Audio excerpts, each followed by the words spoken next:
First heading लगाओ shape and size, आकार और अवस्थिति। राजस्थान में काफी चेंज हो गया है। चेंज होने से ये टॉपिक काफी नया है। यूनिट फर्स्ट,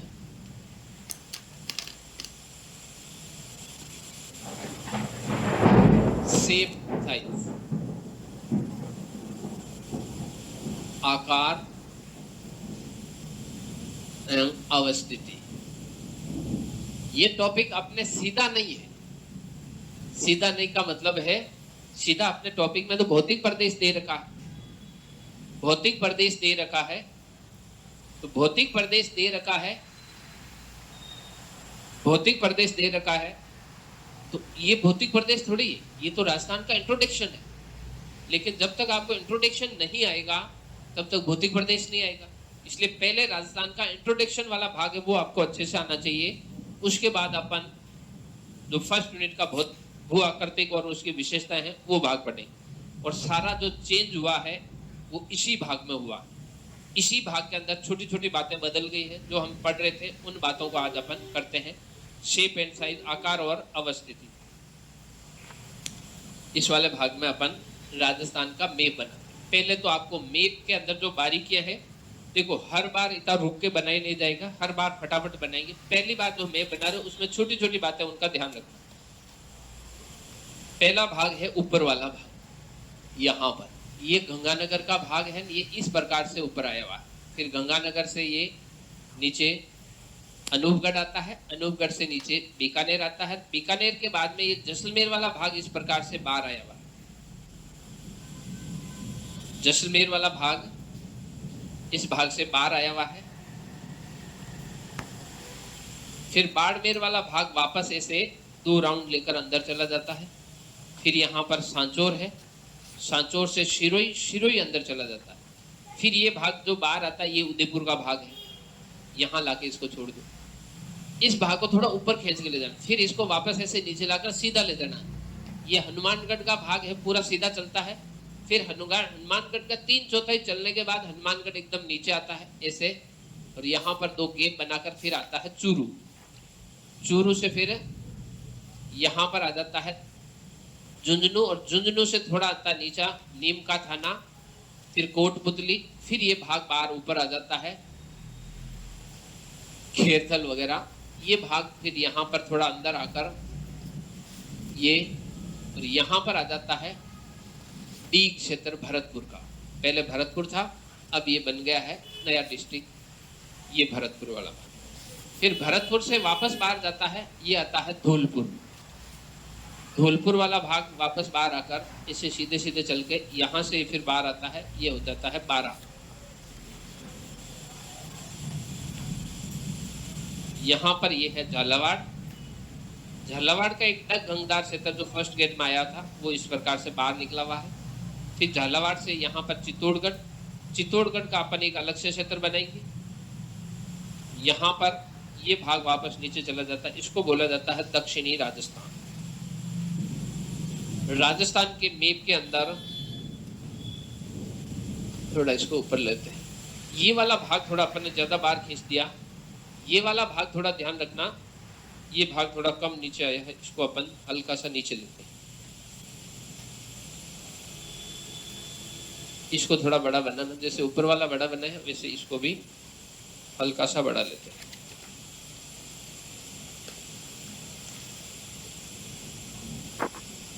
ये शिरोई, शिरोई से नीचे यहां से ये बारा, ये झालावाड़ वाला भाग, यहां से फिर ये नीचे बांसवाड़ा वाला भाग। बाहर जैसलमेर होना चाहिए, बाहर बांसवाड़ा होना चाहिए, धौलपुर होना चाहिए, बारा होना चाहिए, ऊपर गंगानगर वाला भाग होना चाहिए। राजस्थान है कहां पर, इसके लिए थोड़ा सा इसको पहले बनाना है। पहले आप थोड़ा सुनते जाओ, ये भाग कहां पर है, तो इससे जुड़े हुए जो कॉमन पॉइंट है वो हम यहाँ पर लिखेंगे। कहां पर लिखेंगे, ये पृथ्वी है। इस पृथ्वी के अंदर 2 इंटरनेशनल लाइनें, वो इसको 4 भागों में बांटती है। कौन सी, एक तो इसके बीचों बीच में इस प्रकार से है, जिसको हम बोलते हैं भूमध्य रेखा, विषुवत रेखा।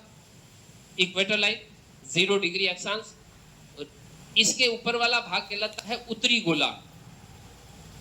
पूरा का पूरा भाग उत्तरी गोलार्ध कहलाता है। ये वाला भाग कहलाता है दक्षिणी गोलार्ध। ये ऐसा क्यों कहलाता है? देखो, है क्या ये पूरा गोला है, गोल गोल है इसलिए गोला।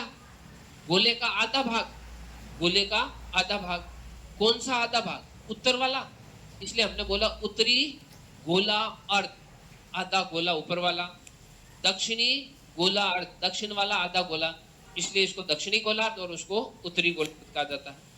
एक अंतरराष्ट्रीय स्तर की ये तो है 0 डिग्री अक्षांश, और यहां पर 0 डिग्री देशांतर, अंतरराष्ट्रीय तिथि रेखा, अंतरराष्ट्रीय डेट लाइन, तो समय रेखा बोलेंगे, डेट लाइन नहीं बोलकर, अंतरराष्ट्रीय समय रेखा, ग्रीनविच रेखा, ग्रीनविच रेखा, या इसको बोला जाता है 0 डिग्री देशांतर। वो अक्षांश, ये देशांतर, ये क्या इस प्रकार से बांटा, इसके इधर वाला भाग, इसके वाला भाग पश्चिम, इधर वाला भाग पश्चिमी गोलार्ध, इधर वाला भाग हो जाएगा पूर्वी गोलार्ध। ये गोलार्ध,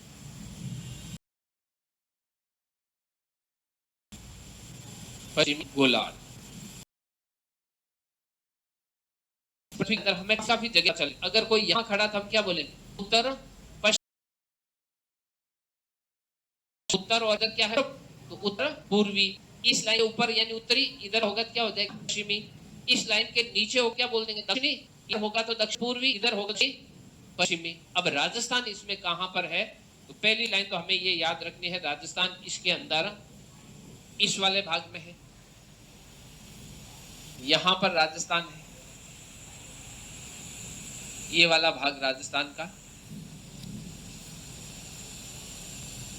ये राजस्थान कौन से गोलार्ध में?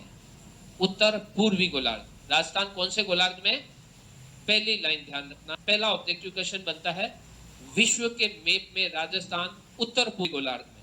ये कौन सा कोण होता है? ईशान कोण। 4 कोण होते हैं ना, ईशान कोण, नेत्रीय कोण, वायव्य कोण। अपने केवल एक ही याद रखो, इस कोण को बोला जाता है ईशान कोण। तो या तो उत्तर पूर्वी गोलार्ध कहो, उत्तर पूर्वी गोलार्ध, या इसको हम बोलेंगे ईशान कोण। ये पहला ऑब्जेक्टिव क्वेश्चन। राजस्थान विश्व के अंदर किस भाग में स्थित है? तो उत्तर पूर्वी गोलार्ध या ईशान कोण वाले भाग में स्थित है, नंबर 1। नंबर 2, राजस्थान इस उत्तर पूर्वी गोलार्ध में कहां पर है? इसलिए जो अक्षांश और देशांत खींचे जाते हैं, ये उस स्थान की स्थिति को बताने का काम करता है। अक्षांश तो सूर्य के सापेक्ष स्थिति को बताते हैं, देशांतर सूर्य के सापेक्ष उसके समय को बताते हैं। तो अक्षांश कितने हैं, देशांतर कितने हैं, उसको देखते हैं, और किस आकार का है। देखो, जो सबसे नीचे वाला भाग है ये है 23 डिग्री 3 मिनट, या 03 मिनट लिख लो ताकि गड़बड़ नहीं हो। ऊपर वाला भाग है 30 डिग्री और 12 मिनट। लाइनों को ध्यान रखना, अपन कर रहे हैं राजस्थान को अक्षांशीय स्थिति के हिसाब से फिट कर रहे हैं। 23-3 से शुरू होता है, 30-12 तक फैला, तो राजस्थान कितने अक्षांश में फैला हुआ? ऊपर वाले में से नीचे वाला अक्षांश कर दो तो अपना आप इसका अक्षांश भी आ जाएगा, फिर हम इसमें किलोमीटर निकाल पाएंगे। तो 30 डिग्री और 12 मिनट में से कितना निकालना है? 23 डिग्री और 3 मिनट। 12 में से 3 गए, कितने बच गए? 9। और 30 में से तो क्या हो गया? 7 डिग्री और 9 मिनट अक्षांशीय विस्तार है राजस्थान का। उत्तर से दक्षिण में राजस्थान कितने अक्षांशों में फैला हुआ? 7 डिग्री और एक अक्षांश में कितने किलोमीटर? 111 किलोमीटर। एक अक्षांश में कितने किलोमीटर? 111। अगर मैं उत्तर से दक्षिण में दूरी ज्ञात करनी होगी तो क्या करेंगे? इसको हम मल्टीप्लाई करेंगे सारे। किसको? एक अक्षांश में 111, उसको 7 से मल्टीप्लाई कर लो। फिर क्या करोगे? जो 9 मिनट बचे हैं इसके लिए भी कुछ होगा। अपन इसको इतना नहीं करके अपन क्या करते हैं, सीधा ही इसको याद कर लेते हैं। उत्तर से दक्षिण में ये 826 किलोमीटर दूर है। उत्तरी और दक्षिणी भाग है वो कितना 826 किलोमीटर एक दूसरे से दूर है। कौन सा भाग होगा ये बाद में देखेंगे। फिलहाल अपन क्या कर रहे हैं, यहाँ की इसकी लोकेशन को इस मैप के साथ एडजस्ट करने का प्रयास करेंगे कि कहां से, तो 23 से 30 तक इधर वाले भाग में कहां से फैला हुआ, तो सबसे इधर वाला भाग है ये 69 डिग्री 30 मिनट से शुरू होता है। इधर वाला भाग कहां,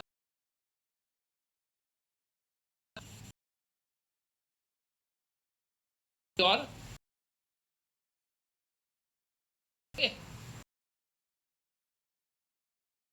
कम वाला घटा लो, इसको घटाते हैं 78 डिग्री 17 मिनट को घटाएंगे। किस में से, इसमें से किसको घटाएंगे, 69 डिग्री 30 मिनट। अब देखो ये 17 मिनट, ये 30 मिनट, 17 ज्यादा 30, तो दूसरे से 30 घट नहीं सकते। तो ये क्या करेगा, इससे इससे इसके पास मांगने के लिए आया, मुझे कुछ उधार चाहिए। क्या उधार चाहिए, इसके पास ये तो डिग्री है ऐसा, तो ये क्या करता है 500 के नोट गड़ाता, इसके पास छूटे नहीं है। ये तो कह रहा मुझे तो मिनट दे देंगे, तो मिनट मेरे पास तो सीधी सीधी क्या मिलती है, डिग्री मिलती है। तो लेना तो डिग्री लेते, चलो कोई बात नहीं, डिग्री ले जा। ये क्या करता है मिनट 7 मिनट। अब इस बार कितने मिनट हो, इसने 1 डिग्री में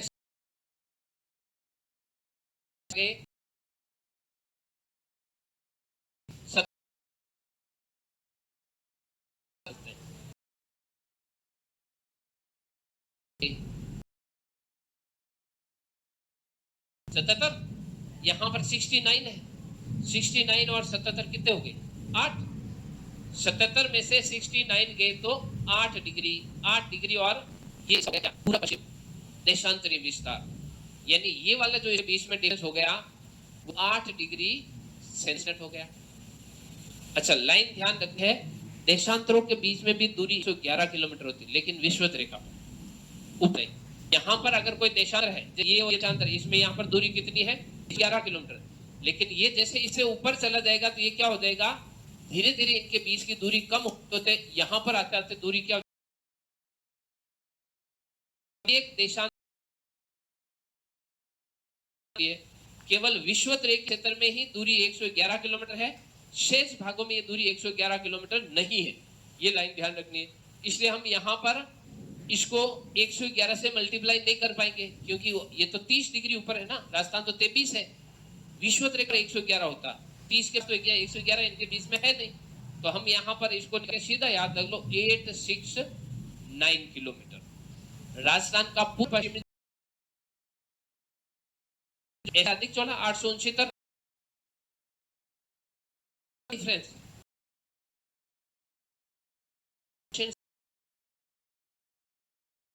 क्षेत्र में से डिफरेंस है,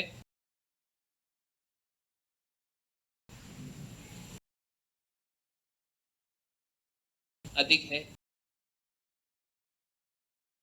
ना है। इन राजस्थान कितने एरिया में, तो 14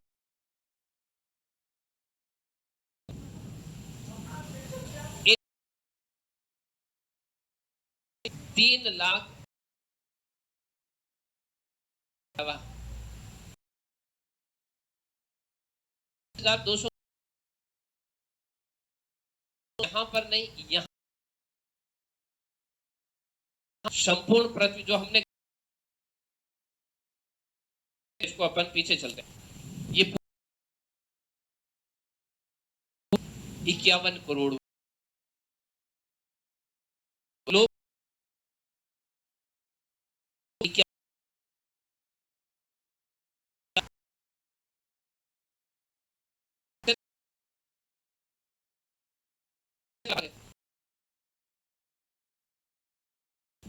यहाँ हमने एक बड़ा सा ऐसा ले लिया, ये कट हुई, ये ब्रंच क्या है, पानी से भरे जिसको माशा बोलते हैं, यहाँ भर गया इस गड्ढे के नीचे वाले भाग में, इस बीच वाले भाग में ये ऊपर बना रहे हो, यहाँ पर भी एक गड्ढा था, वो भी पानी से भर गया। इसको ऐसा आकार का बना देता है।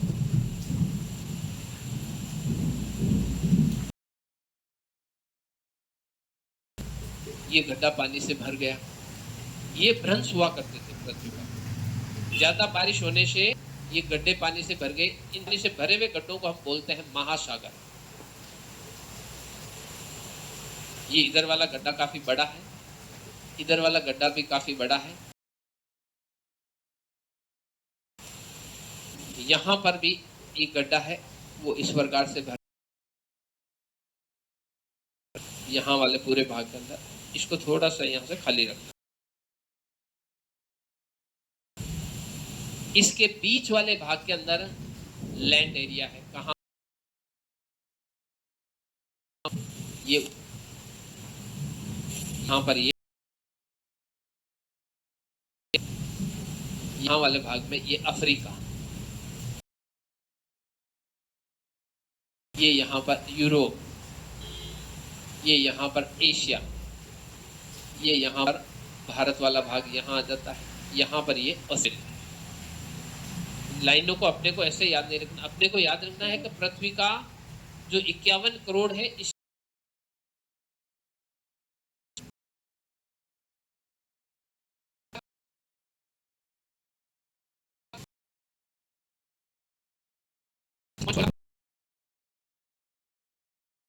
ये 70.9% भाग, लगभग 70% भाग पृथ्वी का भाग पानी से ढका हुआ है। बीच वाला जो बीच में भाग भी यहाँ भाग, ये तो एकदम है 14.84 करोड़, 14.84 करोड़ है। एशिया 29.1%। यानी रहने के लायक जमीन तो सिर्फ 30% है, 29%। बाकी तो जगह अगर पैर रखते क्या आ जाता है? पानी आ जाता है। तो इसके अंदर ये आंकड़े अपने क्यों लिखे कि राजस्थान का कैलकुलेशन इन दोनों संदर्भ में करना है। राजस्थान का कैलकुलेशन दोनों संदर्भ में करना। दोनों संदर्भ में क्या मतलब? पृथ्वी का संपूर्ण क्षेत्रफल का एरिया 51 करोड़, इसमें से राजस्थान तो सिर्फ 3 लाख है। राजस्थान कितना था? इतना ही था। राजस्थान तो सिर्फ इतना ही है। तो ये इसका कितने प्रतिशत भाग होता है? इसका कितने प्रतिशत? तो ध्यान रखना 0.06